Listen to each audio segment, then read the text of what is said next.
Have you ever heard of Yang Guifei? If not, think of her as China's Helen of Troy.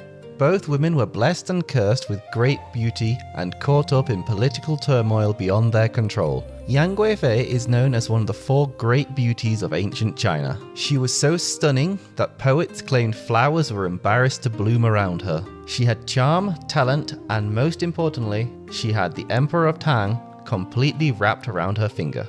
But, as with so many legendary beauties, her story ends in tragedy. Maybe.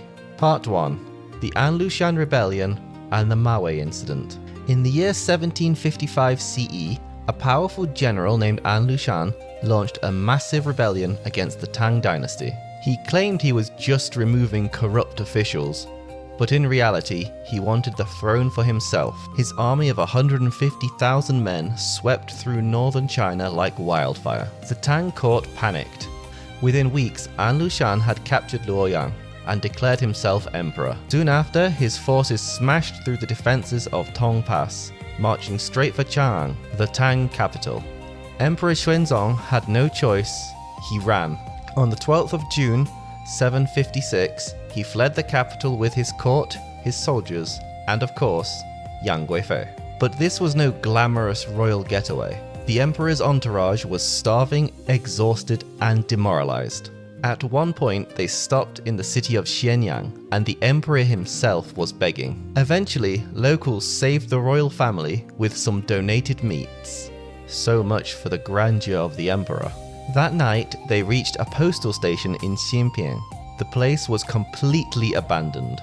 No lamps, no attendants, nothing. The emperor and his consort had to eat monks' food from a nearby temple and sleep on the ground like refugees.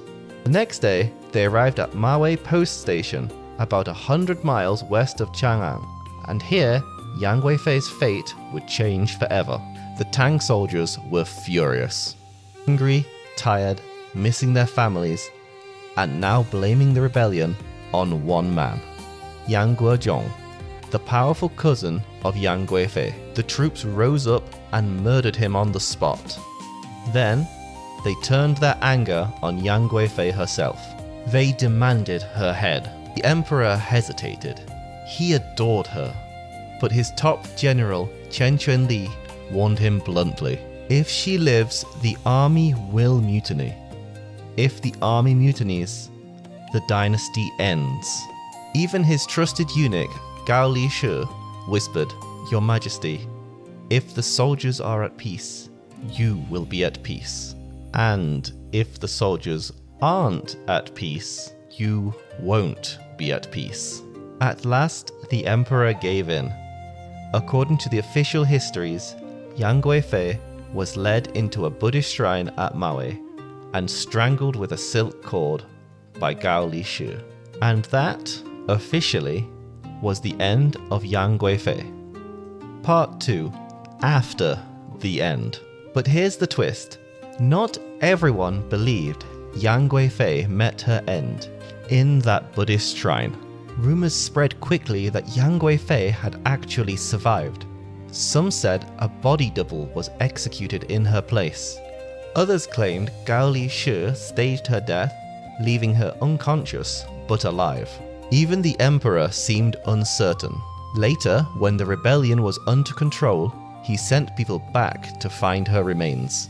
According to the old Book of Tang, they dug up a body already rotted, but brought back a perfume pouch that she supposedly carried. But the new Book of Tang says the pouch was missing entirely. Even centuries later, Song Dynasty writers claimed she had revived after her supposed execution. And in the 20th century, the famous scholar Yu Pingbo suggested that Yang Guifei's death might have been faked altogether. So where did she go? One theory says she lived quietly in Sichuan. Locals point to an ancient tomb with only a single character, Yang, carved onto it. In 1997, archaeologists even examined the grave and confirmed the remains belonged to a woman. But who she was remains a mystery. Another legend says she became a nun in the Taoist temples of Taipang Mountain, where she was occasionally spotted by wandering monks. But the most fascinating theory takes us across the sea. Part 3. The Japanese Legend. According to Japanese folklore, Yang Guifei escaped execution and secretly fled east. In these stories, the woman killed at Mawei was actually one of her maids. Meanwhile, Yang Guifei herself boarded a ship and sailed all the way to Japan, accompanied by her relatives. When she arrived, she supposedly met Empress Koken of Japan. And here is the interesting part. Empress Koken, perhaps out of sympathy for a fellow woman of power, treated Yang Guifei not as a disgraced fugitive, but as a guest of honor. She housed her, fed her, and even gave her political influence. One version says Yang Guifei helped the Japanese court suppress rebellions. Another says she died of illness shortly after arriving in Yamaguchi Prefecture, where the locals buried her. To this day, there is a site in Yamaguchi known as the Grave of Yang Guifei, built during the Kamakura period. And the legends don't stop there. Some say Emperor Xuanzong secretly sent envoys to Japan, bringing Buddhist statues, and Yang Guifei sent back her jade hairpin in return. Fast forward to modern times, there was even a Japanese woman in 1963 who pulled out her family tree and declared herself a descendant of Yang Guifei. And the beloved actress Yamaguchi Mawei claimed to have Yang Guifei's bloodline. Part 4. The Mystery That Never Ends. So what's the truth? Did Yang Guifei really meet her end at Mawei, strangled in a temple by order of the man who loved her the most? Did she live on in Sichuan as a recluse?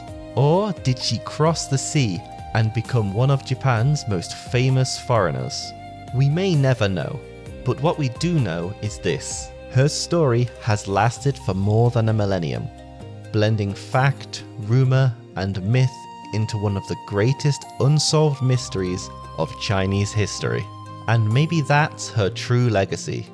Not just her legendary beauty, but the timeless mystery she left behind.